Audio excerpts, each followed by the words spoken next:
Interpretando las Escrituras. En este sencillo video vamos a revisar los conceptos esenciales para desarrollar un estudio de palabra. Los estudios de palabra son realmente importantes a la hora de interpretar un texto, porque en algunos textos hallamos palabras, componentes que son determinantes para comprender la idea general, ya sea de la oración, del párrafo o del discurso. Ahora, alguien podría preguntarse, y bueno, ¿y para qué necesitamos hacer un estudio de palabras? Las razones debemos conocerlas porque no será suficiente nada más con leer. Bueno, Gordon Fee nos da esta razón. Debemos hacer un estudio de palabras para entender de la manera más precisa posible lo que el autor estaba tratando de transmitir con el uso de esa palabra en ese contexto.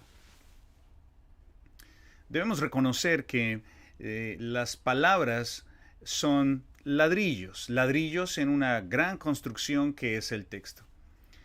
Algunos de estos ladrillos son particularmente determinantes porque ofrecen colores, podrían ser componentes de conceptos que traen a la vida doctrinas luego de que se estudia toda la escritura.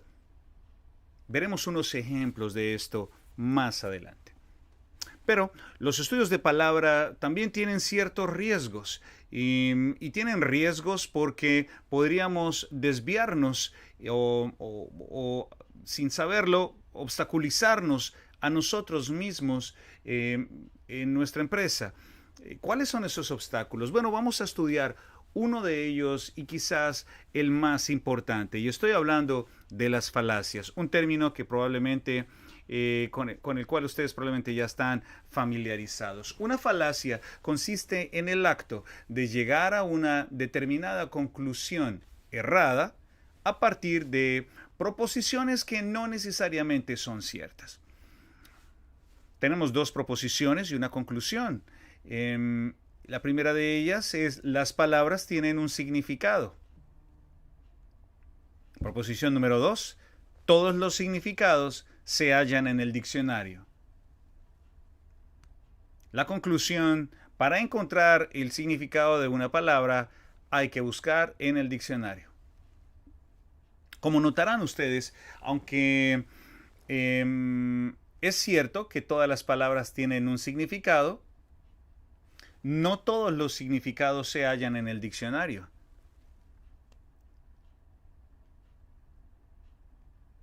La conclusión, por lo tanto, es errada. Muchos de nosotros seguramente hemos buscado palabras en los diccionarios y simplemente no se encuentran.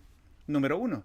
Número 2. Si buscamos una palabra que es una traducción o un concepto, pues probablemente encontraremos múltiples significados que no están necesariamente vinculados a la palabra original.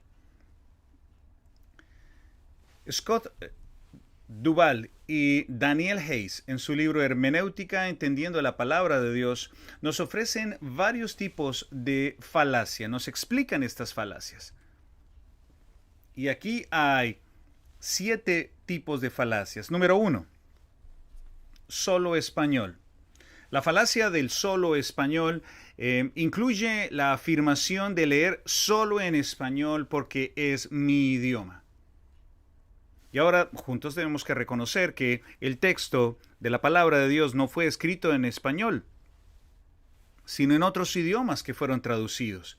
Por lo tanto, seguramente encontraremos palabras en el idioma original que son traducidas por múltiples vocablos en el español. Un ejemplo es la palabra paraklesis en griego, que al ser traducida al español encuentra varios sinónimos: consuelo, estímulo, llamamiento, entre muchos otros.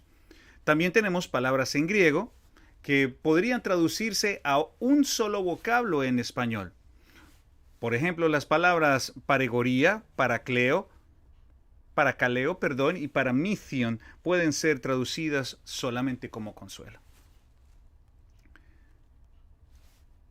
Marco temporal es nuestra tercera falacia. El marco temporal es una falacia que, la raíz de la palabra, estoy saltándome una, la raíz de la palabra. Bueno, cuando miramos esta falacia, nos damos cuenta de que algunas personas podrían creer que solamente al determinar la raíz de una palabra, ya se conoce el significado de la palabra. Es decir, alguien muy bien intencionado ubica la palabra en el diccionario y dice, bueno, ya tengo un significado. Ok, voy a buscarla en griego o voy a buscarla en hebreo. Y voy a buscar la raíz en el lexicon y voy a buscarla y la encuentra y halla que la raíz de determinada palabra es este par de vocablos que significan esto. Esta persona podría decir, bueno, ya que busqué la palabra en el griego y ya que busqué y hallé que la raíz es esta y que su significado es este, entonces ya tengo el significado de esa palabra. Esta persona está pasando por alto el uso de la palabra en el contexto en el que se está presentando. Marco temporal es nuestra tercera falacia. ¿Qué es el marco temporal? Bueno, el marco temporal hace referencia al lector o al estudioso que se aferra al sentido moderno de una palabra.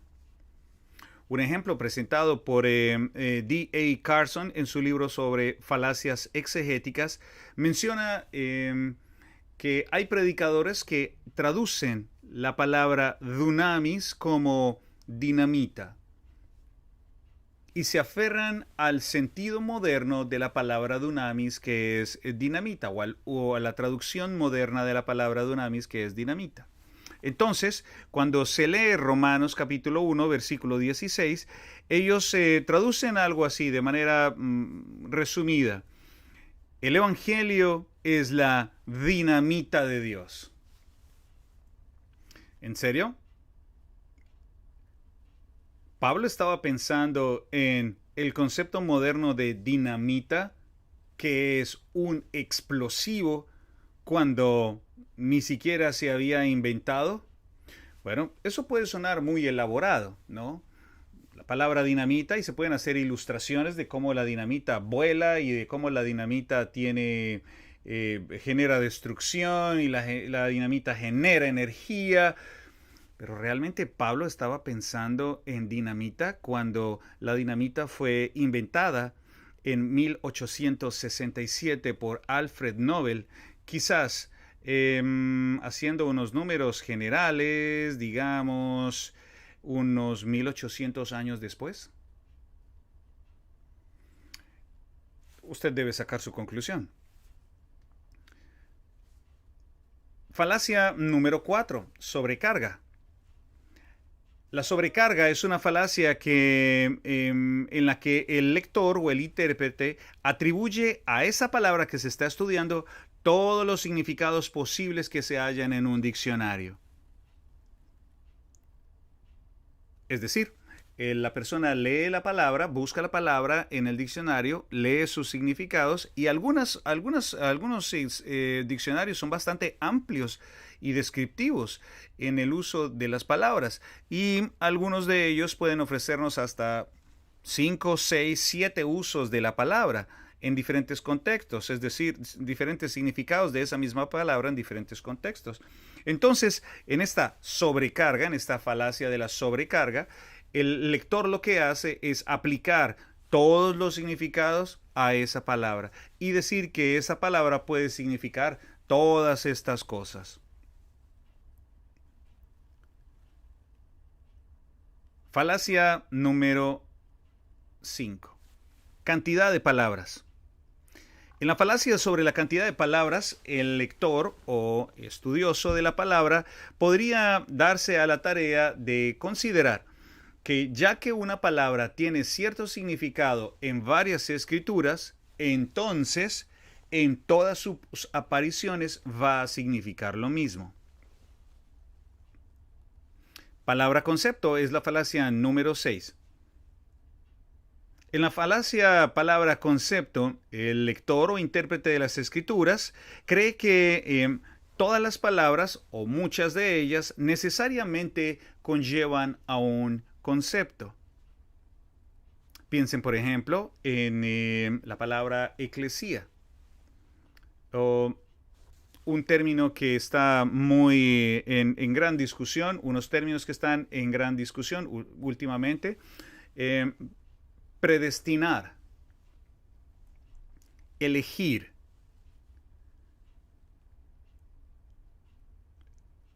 A partir de estas palabras se crean cuerpos completos de enseñanza solamente por una palabra. ¿Será eso lo que Pablo tenía en mente? ¿Será eso lo que Juan tenía en mente? ¿Será eso lo que Dios tenía en mente? Selectivo en evidencia. La falacia de ser selectivo en la evidencia, bueno, realmente aplica a muchos campos de la vida y no solamente al estudio de las palabras. Podríamos tener durante nuestro estudio el hallazgo de evidencias a favor y evidencias en contra de las ideas que ya tenemos planteadas. La falacia de ser selectivo en la evidencia es tomar solamente en cuenta las evidencias que favorecen nuestra opinión y tomar las evidencias que van en contra de nuestra opinión para ser desechadas. Ahora indaguemos un poco sobre los pasos para llevar a cabo el estudio o un estudio de palabras. Tenemos 3 pasos muy sencillos. El primero de ellos, elegir las palabras o la palabra, dependiendo de lo que quiera hacer, una o varias. Número 2, determinar qué podría significar esa palabra. Y número 3, determinar lo que esa palabra quiere decir en su contexto en particular. Bueno, ¿y cómo desarrollamos cada uno de estos pasos? Bueno, número 1, elegir las palabras es muy importante.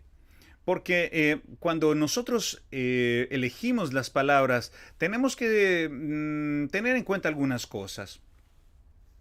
Tenemos que pensar en palabras que se repiten varias veces en las escrituras, figuras del lenguaje, o palabras que sean cruciales para el pasaje. Palabras que no sean claras, o que sean difíciles, o quizás desconcertantes. Un ejemplo está aquí en Mateo capítulo 28, versículos 18 al 20. Este pasaje, conocido por muchos de ustedes, quizás por todos ustedes, dice lo siguiente: Jesús se acercó a ellos y les dijo: se me ha dado toda autoridad en el cielo y en la tierra. Por lo tanto, vayan y hagan discípulos de todas las naciones, bautizándolos en el nombre del Padre, del Hijo y del Espíritu Santo, enseñándoles a obedecer todo lo que les he mandado a ustedes. Y les aseguro que estaré con ustedes siempre hasta el fin del mundo. Probablemente estarán de acuerdo conmigo en que la palabra siempre no es tan relevante, o la palabra ellos, o la palabra dijo, o la palabra naciones. Lo central aquí es: ¿qué fue lo que dijo el Señor? ¿A qué fue aquello a lo que envió a sus discípulos? Y aquí los verbos claves son fundamentales: ir, hacer, bautizar, enseñar y obedecer. Digamos que hemos elegido esas palabras para hacer un estudio de palabras. Y ahora avancemos, porque habiendo elegido la palabra o las palabras, tenemos que ir al paso número 2, y es determinar qué es eso que significan las palabras. Bueno, y para llegar a dar respuesta a esta pregunta, tenemos que reconocer aquello que se llama el alcance semántico. Y este término se refiere sencillamente a todos los posibles significados de una palabra. Un ejemplo muy sencillo de esto es la palabra sueño. Si usted lo piensa por un segundo, la palabra sueño puede significar diferentes cosas de acuerdo al contexto. La palabra sueño puede significar una meta. Tengo un sueño. Viajar por todo el mundo. Sueño también se podría usar en el contexto de estar somnoliento, como alguien que dice, tengo sueño. Pero también podría ser una ilusión o una fantasía, que de acuerdo a la construcción podría estar cerca de la meta, pero es una ilusión. Oh, tengo un sueño imposible. O quizás podría significar lo vivido mientras se dormía. Seguramente algunos de ustedes podrán relacionarse con la expresión anoche tuve un sueño y fue vívido y era casi una realidad. Pero aquí nosotros podemos notar que no era una realidad, sino era simplemente un sueño. Si lo notan, esa palabra, una sola palabra, puede de manera general iluminarnos cuatro escenarios diferentes. Veamos un ejemplo. En Mateo capítulo 25, versículo 14. Y esto es importante, porque una palabra puede tener diferentes significados. Así que es necesario, como se dan cuenta, tener una perspectiva de todos los significados y luego considerar el contexto para determinar cuál de todas esas opciones refleja mejor el mensaje del autor. Y en Mateo capítulo 25, versículo 14, encontramos una palabra que hemos seleccionado. Una vez más, será como un hombre que, yéndose lejos, llamó a sus siervos y les encomendó sus bienes a ellos.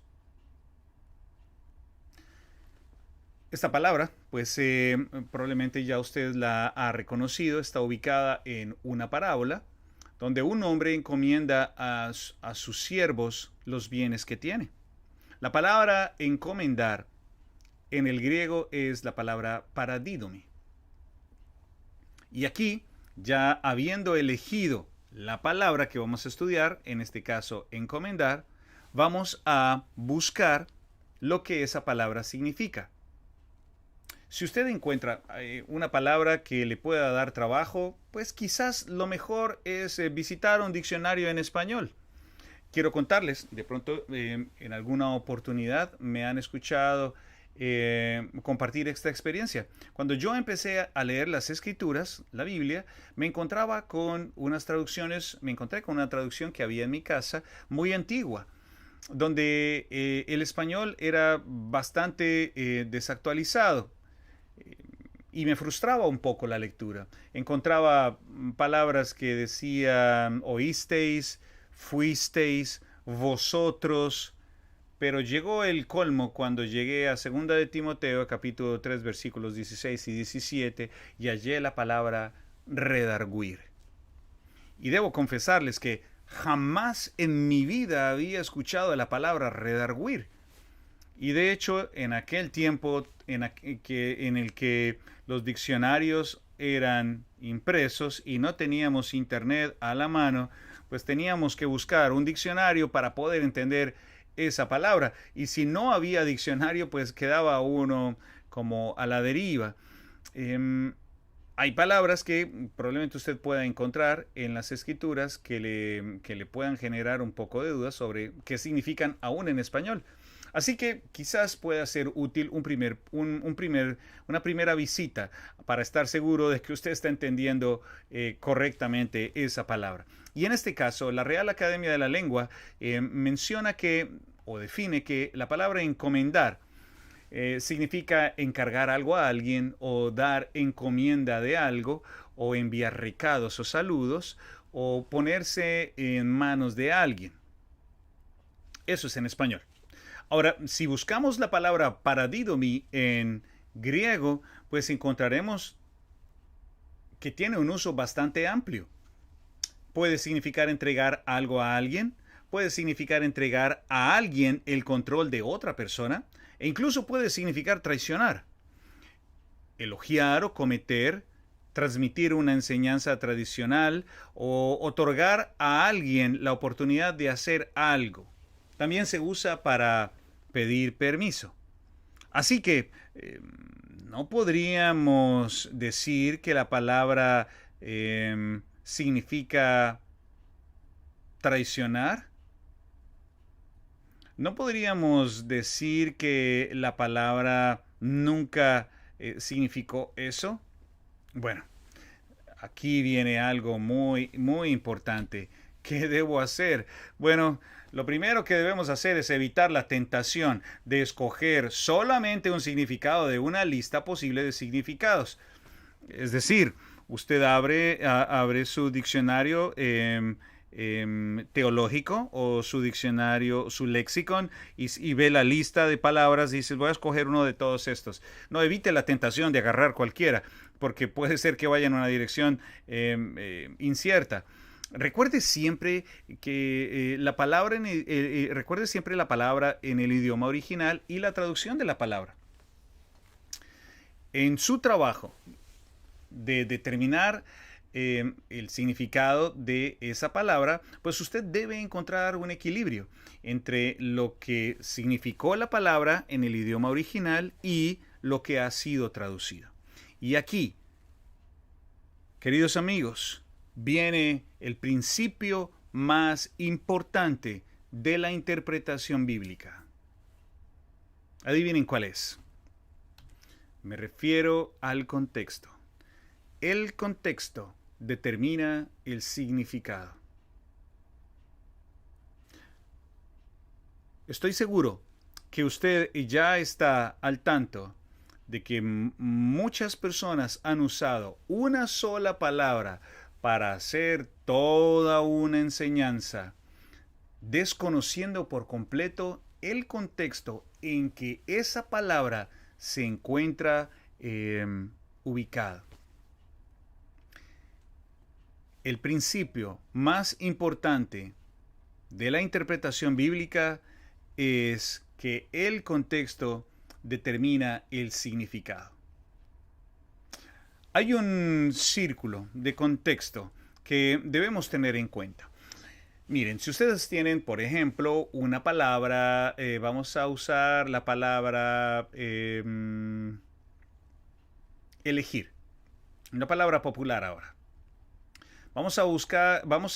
Digamos que usted está leyendo su Biblia y llega al capítulo número 1 o 2 de Efesios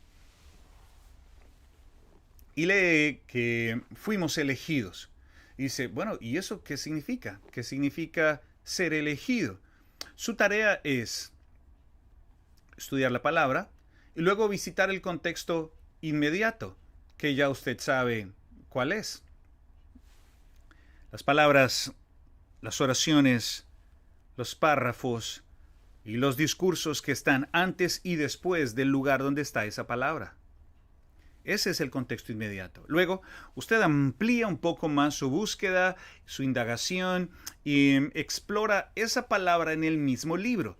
Busca ya no solamente en Efesios 1, sino en todo el libro de Efesios. Busca qué significa esa palabra y si hay otras instancias, otros lugares en el texto, en esos 5 capítulos, en que el autor va a usarla. Y luego amplía un poco más su búsqueda y va a buscar otras cartas, en este caso Pablo. Buscamos en otros libros, en otras cartas, cómo Pablo usó esa palabra elegir.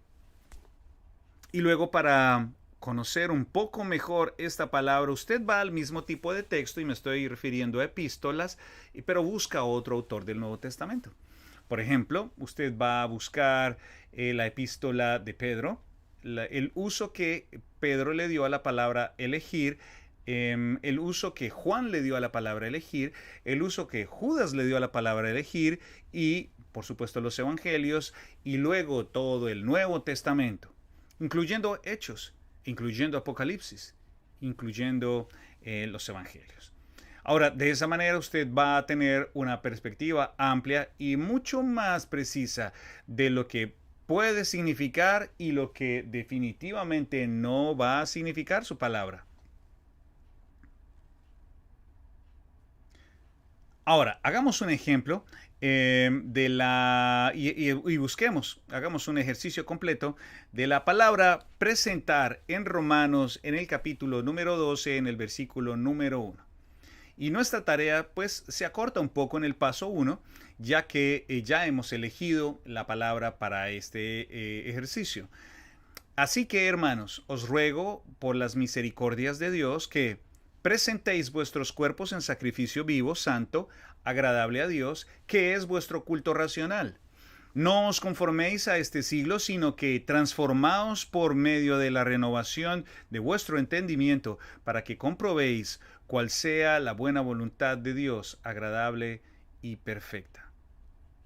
Bueno, ya que hemos elegido nuestra palabra, que es presentar, vamos al segundo paso, que es investigar qué podría significar la palabra presentar. Ahora, ya que probablemente usted está igual que yo, probablemente seguro de que presentar tiene varias connotaciones en español, vamos a ir al griego. Y este recurso que ustedes ven en la pantalla proviene de este website, bibliaparalela.com. En bibliaparalela.com usted va a encontrar muchos recursos, entre ellos Biblias interlineales, lexicons, concordancias, Biblias en otros idiomas, Biblias en otras traducciones. Y todo esto nos va a servir para, en particular, determinar cuál es la palabra original, o en el idioma original, mejor dicho. Y aquí nos vamos a dar cuenta que la palabra que es traducida para presentar es esta palabra que está señalada aquí por esta flecha. Parastesai. Parastesai. ¿Y esto qué significa? Bueno, la palabra parastesai, antes de explicarles un poco, quiero notar este pequeño número que está acá. 3936. Y probablemente ya recordarán que hablamos de esto. La palabra, el número que está ahí arriba, el 3936, es el número de Strong. Strong fue un erudito que asignó un número a casi cada palabra del Antiguo y Nuevo Testamento. Y ese número que ustedes ven ahí, 3936, es el número que corresponde a la palabra paristemi.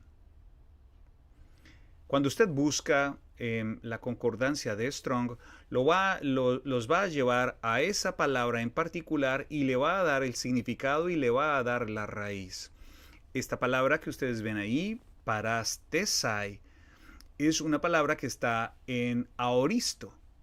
Aoristo es, digámoslo así, voy a ser un poco vago y general en esto, es una palabra que está en aoristo que, digámoslo así de manera general, es en pasado, pero también tiene connotaciones de presente, es una palabra que está más enfocada, es un tiempo, perdón, un tiempo para que me entiendan, que expresa una idea que está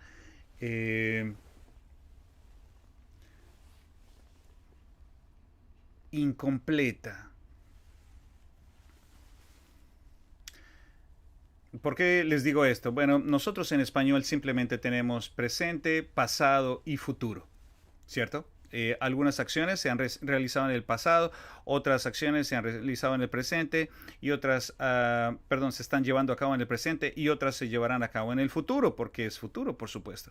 Tenemos acciones que obedecen al subjuntivo, que denotan cierta posibilidad de que puedan o no pasar, y otras que están en el perfecto, es decir, que empezaron en el pasado y hasta ahora se están desarrollando. Un ejemplo de esto es: he estado presentando esta clase desde las 3 de la tarde. El auristo es otro asunto, nos da una idea diferente, que no es completamente pasado, aunque en la mayoría de las traducciones en la mayoría de las traducciones se efectúa como pasado. A veces no se traduce como pasado, sino como una acción que todavía no está completa. Ok, pero no vamos a hablar de las particularidades del griego. Solamente quiero que ustedes noten, y es lo que debemos hacer: identificamos esa palabra, identificamos su raíz e identificamos también cuál es su significado. Entonces, aquí está el recurso que les acabo de mencionar, y allí está la palabra transliterada y también en griego, paristemi. Al determinar lo que esta palabra podría significar, hallamos que puede ser esto. Número 1. Puede significar esto. Número 1, poner algo a disposición de alguien. Número 2, llegar o venir.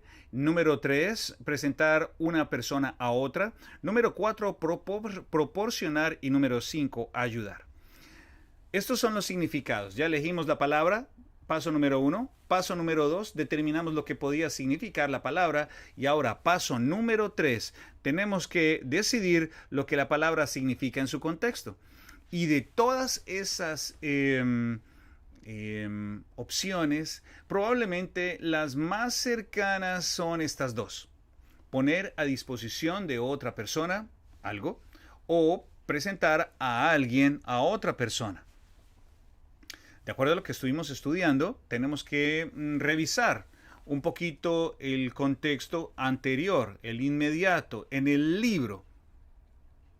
Y para este ejemplo vamos a buscar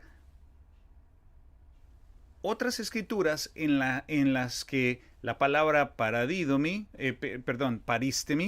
o ofrecer, presentar, aparezcan en Romanos. Y al hacer esa búsqueda encontramos que en Romanos capítulo 6, versículo 13, dice: ni tampoco presentéis vuestros miembros al pecado como instrumentos de iniquidad, sino presentaos vosotros mismos a Dios como vivos de entre los muertos, y vuestros miembros a Dios como instrumentos de justicia. En Romanos capítulo 6, versículo 19, dice: hablo como humano por vuestra humana debilidad. Así que así como para iniquidad presentasteis vuestros miembros para servir a la inmundicia y a la iniquidad, así ahora para santificación presentad vuestros miembros para servir a la justicia. Y finalmente, en Romanos capítulo número 14, en el versículo número 10, dice la palabra: pero tú, ¿por qué juzgas a tu hermano? O tú también, ¿por qué menosprecias a tu hermano? Porque todos compareceremos. Allí la palabra es paristemi, ante el tribunal de Cristo. Eso está en Romanos capítulo número 14, versículo número 10. Ahora, al revisar estas tres escrituras y aquellas dos opciones que teníamos para hallar el significado en el contexto de Romanos capítulo 12, versículo número 1 y 2, pues podemos con certeza apuntar a que lo que esta palabra significa es que el significado es presentar o entregar la totalidad de nuestra persona a Dios. Espero que hayan disfrutado este corto video y les ilustre un poco sobre los elementos básicos que debemos tener en cuenta a la hora de desarrollar un estudio de palabras.